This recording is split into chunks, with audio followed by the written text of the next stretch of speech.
नमस्कार मित्रांनो, मी उदय लाड पुन्हा एकदा स्वागत करतो आपल्या सर्वांचा आवडत्या यूट्यूब चॅनल माझी शेतीवर व्हिडिओ पाहणाऱ्या प्रत्येक शेतकरी मित्राचे आणि कास्तकार बांधवाचे आजच्या व्हिडिओमध्ये मनापासून खूप खूप स्वागत।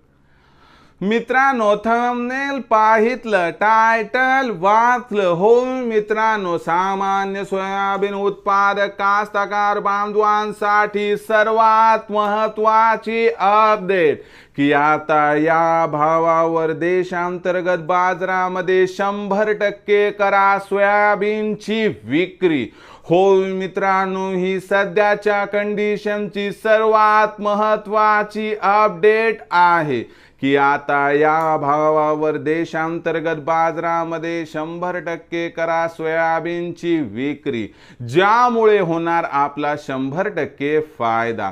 पण कोणत्या भावावर करावी आता देशांतर्गत बाजारामध्ये सोयाबीनची विक्री की ज्यामुळे आपल्या सर्वांचा या ठिकाणी होणार 100% फायदा? या प्रश्नाचा अचूक उत्तर जाणून घेण्यासाठी आपण सर्वांनी हा व्हिडिओ आता सुरुवातीपासून शेवटपर्यंत पाहावा। हा व्हिडिओ सुरुवातीपासून शेवटपर्यंत पाहत असताना जर आपल्याला मनापासून आवडला तर जरूर या व्हिडिओला या ठिकाणी एक लाईक करा। जास्तीत जास्त कास्तकार बांधवांपर्यंत हा व्हिडिओ पाठविण्यासाठी या व्हिडिओला या ठिकाणी जरूर शेअर करा। सबस्क्राइब करून जरूर नोटिफिकेशन बेलला ऑल करा, यामुळे येणारा प्रत्येक व्हिडिओ हा आपणास या ठिकाणी मिळत राहतो। तर बघा मित्रांनो, सामान्य सोयाबीन उत्पादक कास्तकार बांधवांसाठी सर्वात महत्त्वाची अपडेट की आता या भावावर देशांतर्गत बाजारामध्ये 100% करा सोयाबीनची विक्री, ज्यामुळे होणार आपला 100% फायदा। याबद्दल अचूक माहिती जाणून घेण्यासाठी की कोणत्या भावावर सोयाबीनची विक्री केल्यानंतर आपला होणार 100% फायदा, यासाठी आपण सर्वांनी व्हिडिओ शेवटपर्यंत पाहून आपल्या बुद्धीचा वापर करून सत्सयोग बुद्धीने योग्य वेळी सोयाबीनची विक्री करावी, ज्यामुळे होईल आपला 100% फायदा। आता बघा मित्रांनो, विक्री कधी करायची? आंतरराष्ट्रीय बाजारामध्ये सोयाबीनचा भाव $12 प्रति बुशेलच्या वर आहे। त्याच्यात काही जास्त सुधारणा होण्याची शक्यता नाही। यामुळे देशात सुद्धा सोयाबीनचा बाजारभाव भरपूर वाढेल याची काही शक्यता मला इथे दिसत नाही। सध्या देशामध्ये सोयाबीनची बाजारभाव पातळी ही 4200 ते 4500 च्या दरम्यान आहे।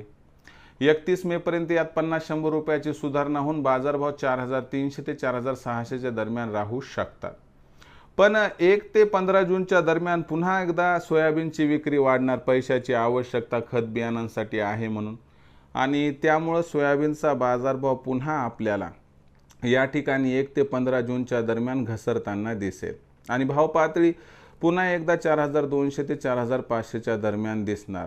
15 जून नंतर सोयाबीनची विक्री कमी झाल्यावर सोयाबीनचा भाव 101 रुपयाने वाढू शकतो आणि या वाढीमध्ये सोयाबीनची भाव पातळी 4300 ते 4600 च्या दरम्यान दिसू शकते।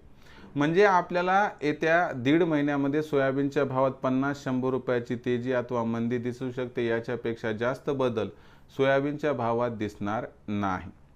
मग कोणती बाजारभाव पातळी आहे की ज्या भावावर आपण सोयाबीनची विक्री केल्यावर आपल्याला फायदा होईल? तर ही भाव पातळी आहे मित्रांनो 4500 अथवा 4600। हा जर भाव आपणास मिळाला तर इथं 50% सोयाबीनची विक्री करा। उर्वरित 50% सोयाबीन तिथून जर बाबा दिसलं आपल्याला लक्षण की 100-200 तेजी येते तर 4700 अथवा 4800 च्या भावावर सोयाबीन तिथं विक्री करा। नाही मिळाला एवढा भाव तर 4500-4600 च्या भाव उर्वरित 50% सोयाबीन विक्री करा, ज्यामुळे होईल आपला फायदा। पण एक गोष्ट लक्षात ठेवा की भविष्यात सोयाबीनच्या भावात देशांतर्गत बाजारामध्ये सध्या तरी प्रचंड तेजी येण्याची शक्यता दिसत नाही, म्हणून जी काही तेजी मिळते त्या तेजीमध्ये जर आपण टप्प्याटप्प्याने सोयाबीनची विक्री केली तर मला वाटते आपला होणार 100% या ठिकाणी फायदा। मग भविष्यात आता देशांतर्गत बाजारामध्ये काय राहणार सोयाबीनचा बाजारभाव, याबद्दल अधिक माहिती जाणून घेण्यासाठी पाहत रहा आवडते यूट्यूब चॅनल माझी शेती। आवडला असणार हा व्हिडिओ तात्काळ लाईक करा, सामान्य कास्तकार बांधवांपर्यंत पाठवण्यासाठी नक्की शेअर करा। सबस्क्राईब करून जरूर नोटिफिकेशन बेलला ऑल करा, यामुळे येणारा प्रत्येक व्हिडिओ हा आपणास या ठिकाणी मिळत राहतो। तर मित्रांनो, अशाच एका नवीन व्हिडिओसह मी आपला मित्र उदय लाड आपल्या सर्वांच्या आवडत्या यूट्यूब चॅनल माझी शेतीवर मिळत राहील। तोपर्यंत माझ्या प्रत्येक शेतकरी मित्राचे आणि कास्तकार बांधवाचे आजच्या व्हिडिओमध्ये मनापासून खूप खूप आभार।